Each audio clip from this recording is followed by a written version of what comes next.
গুদামজাতটা সবগুলোর ক্ষেত্রে নয়, কিছু কিছু পণ্যের ক্ষেত্রে গুদামজাত মুরগিকরণ কাকে বলে। তাহলে মুরগিকরণ হচ্ছে আমি এক্সাম্পল একটা কি টি-শার্ট কিনতেছি, ওই টি-শার্টটা যখন দেখা যাচ্ছে আমি দোকানে গেছি মার্কেটের মধ্যে সবগুলো আমি আমার যে যাগুলো প্রয়োজন ওগুলো নিয়ে নিয়েছি, নিয়ে নেওয়ার পরে দেখা যাচ্ছে একটা টি-শার্ট দেখছে এমন ভাবে ওটা এমন ভাবে সাজাইছে যেমন তোমার থেকে দেখে কি হয়েছে আকর্ষণিত হয়ে গেছো বা ওটা তোমার প্রয়োজন নাই, তবু কি করতেছো ওই পণ্যটা তুমি নিয়ে নিচ্ছ। তাহলে যখন তোমার যে জিনিসটা পণ্য প্রয়োজন হচ্ছে না তবু ওই পণ্যটা নিয়ে নিচ্ছ, তাহলে ওটার মধ্যে কিছু একটা আকর্ষণিত ছিল বা আকর্ষণ করার মধ্যে কিছু একটা ছিল যার কারণে তুমি কি ওই পণ্যটা নিছো, এটাকে বলে মুরগিকরণ। এবার আসুন মুরগিকরণ হচ্ছে কি। আসসালামু আলাইকুম, সবাই কেমন আছো? দেখো আজকে শ্রেণীর আমাদের একটা নতুন অধ্যায় হচ্ছে বিপণন। এটা হচ্ছে কি বিপণন। বিপণন মানে হচ্ছে মার্কেটিং। সহজভাবে বলতে গেলে আমাদের মার্কেটিং। মার্কেটিং মানে হচ্ছে যে আমরা যে সকল পণ্য কি করি বাজারজাতকরণ করি ওটাকে কি বলে মার্কেটিং বলে। দেখো বিপণনের কয়েকটা স্টেপ আছে, ওই স্টেপ বরাবর ওই বিপণনটা কি হয় কার্যকরীগুলো সম্পূর্ণ হয়। দেখো প্রথম হচ্ছে বিপণন কাকে বলে। বিপণন হচ্ছে যখন উৎপাদনকারী বা উৎপাদক যখন পণ্যগুলা সচরাচর ওইটা বাজারজাতকরণ করে না সরাসরি। যেমন ধরো হচ্ছে যে ধান, যিনি কৃষক তিনি ধান চাষ করেন, ঠিক আছে, ধান চাষ করার পর সাথে সাথে উনি কি করেন ওগুলা ছাউল করে ফেলেন না, ওগুলো কি করে আরেকজনে কিনে নিয়ে যায়, ওইখান থেকে অন্যজনে কিনে নিয়ে যায়, এভাবে এক স্টেপ থেকে অন্য স্টেপে পরিবর্তন হয়। উৎপাদক যখন পণ্যকে কি করে সরাসরি বাজারজাতকরণ না করে অন্য পার্টির মাধ্যমে বা অন্য কারো কাজ দিয়ে যখন কার্যকরী দিয়ে যখন ওই পণ্যগুলো কি করে বাজারজাতকরণ করে তখন তাকে কি বলে বিপণন করে। এক কথায় হচ্ছে যে উৎপাদক যখন পণ্যগুলোকে কি না করে বাজারজাতকরণ করার জন্য যখন বিভিন্ন মাধ্যম ব্যবহার করা হয় তখন তাকে কি বলে বিপণন বলে। এবার দেখো ক্রয় কাকে বলে।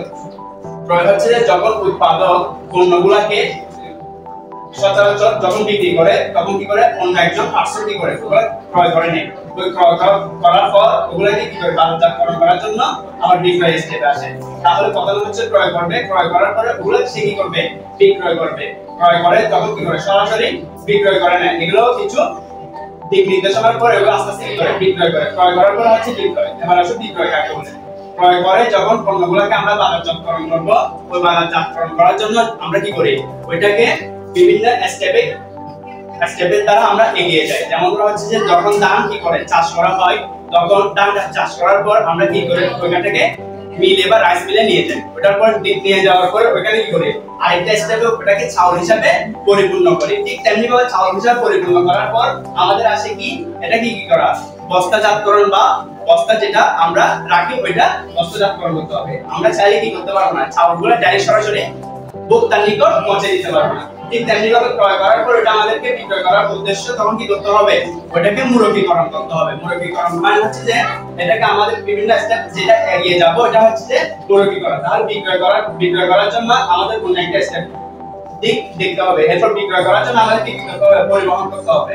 অনেক সময় দেখা যায় হচ্ছে যে গোদাম থেকে বা আপনার স্টেপ থেকে কি করা যায়, যেমন ধর আমি এখান থেকে ধানগুলো নিয়ে যাব হচ্ছে ফকিরাবাড়ি বা অন্য একটা স্টেপে, যখন নিয়ে যাব ঠিক নিয়ে যাওয়ার জন্য আমাদেরকে পরিবহন করতে হবে। তখন পরিবহনটা ক্রয়ের পরে বিক্রয় করা হচ্ছে পরিবহন করার পর হচ্ছে গুদামজাতকরণ।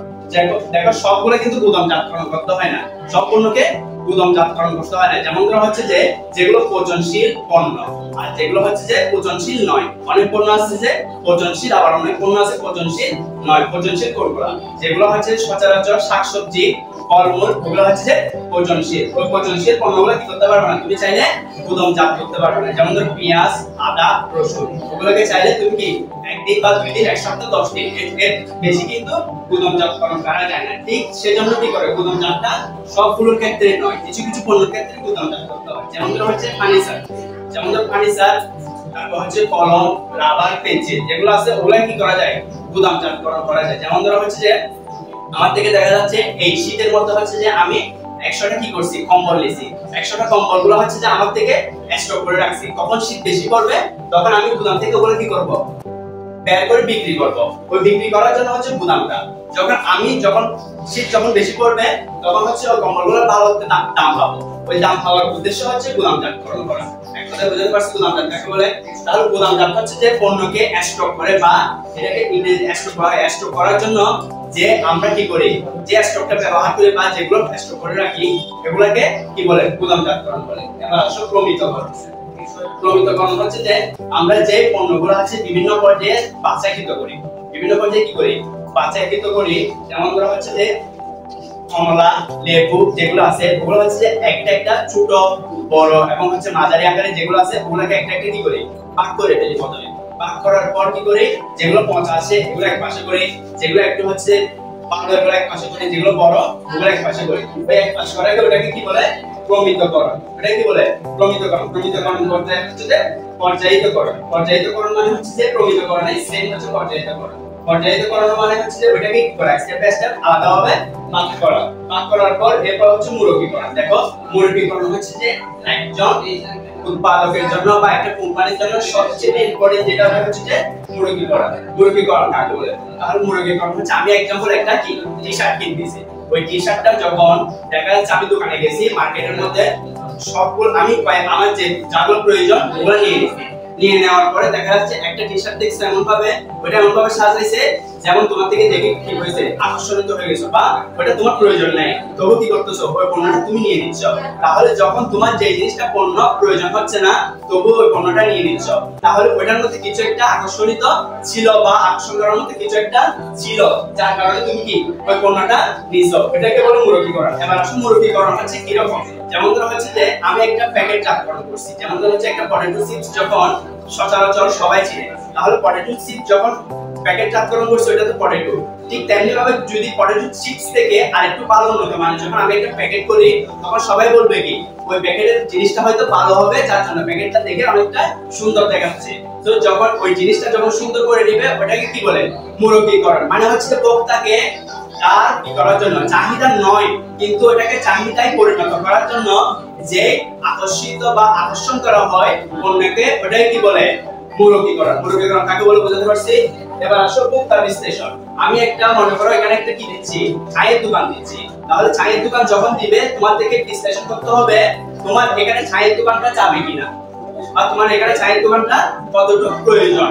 তাহলে তুমি দেখতেছো এখানে একটা রেস্টুরেন্ট দিচ্ছ বা বাকি চারপাশে 10টা রেস্টুরেন্ট আছে, তোমার এই একটা দিলে ভালো চলবে না, তখন ওইটাকে একটা বিশ্লেষণ বলে। দেখতেছো তোমার এখানে একটা ভালো একটা প্রতিষ্ঠান আছে, এখানে একটা ভালো একটা রেস্টুরেন্ট ভালো হবে, তাহলে ওইটা যখন দিক নির্দেশনা যখন দেখা যাচ্ছে যে আমি ওই রেস্টুরেন্টটা দিলে কি করতে পারবো আমার ভোক্তা এখানে আসবে বা আমি যে পণ্যগুলো তৈরি করব আমি যদি এখানে একটা লাইব্রেরি দিই দেখা যাচ্ছে কি হবে পণ্যগুলা আমার লাইব্রেরিতে যখন দিব তখন হচ্ছে খাতা কলম বিভিন্ন ধরনের যা আছে সবকিছু কি নিবে স্টুডেন্টরা নিবে। ওটা হচ্ছে কি ভোক্তা বিশ্লেষণ। মানে ভোক্তাকে এক কথায় হচ্ছে যে সিলেকশন করা। ভোক্তাকে কি করা সিলেকশন করা। বলেন অনেক সময় আমি যে জায়গায় মার্কেটিং করব যাওয়া যে জায়গায় বাজার জবকরণ করব বা যে জায়গায় দোকানটা দিব প্রতিষ্ঠানটা ওই প্রতিষ্ঠানে কি করা মেন হচ্ছে টার্গেট হচ্ছে আমি যে দোকানটা দিচ্ছি ওই দোকানের ভোক্তা বা ক্রেতা এখানে আছে কিনা ওইটাই আগে জাস্টিফাই করতে হবে।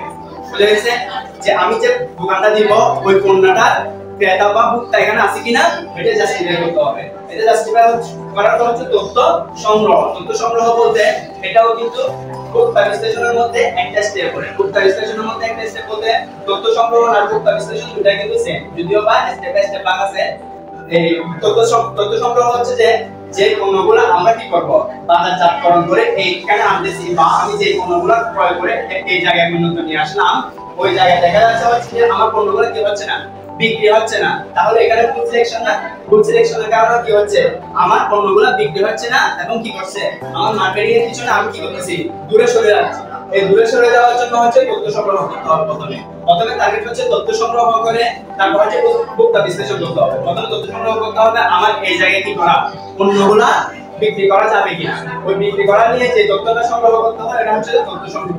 এক কথা হচ্ছে বিপণন হচ্ছে যে ক্রয় বিক্রয় পরিবহন গুদামজাতকরণ প্রমিতকরণ এই পর্যায়িতকরণ মূলকীকরণ। এর সাথে স্টেপ হচ্ছে যে প্রথমে বিপণনের জন্য, বাকি দুটো হচ্ছে যে এর পরের দিক। প্রথমে হচ্ছে 7টা স্টেপে প্রথম ভাগ করতে হবে ক্রয় থেকে বিক্রয়, বিক্রয় থেকে পরিবহন, পরিবহন থেকে গুদামজাতকরণ সবকিছুর জন্য নয়, গুদামজাতকরণ যা শুধু কয়েকটা পণ্যের জন্য।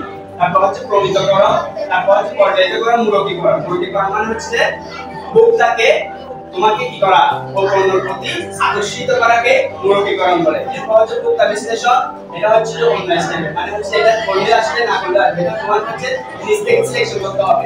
মেইন ইম্পর্টেন্ট পয়েন্ট হচ্ছে যে 1 থেকে 7 নম্বর পর্যন্ত এগুলো হচ্ছে বিপণনের মূল উদ্দেশ্য।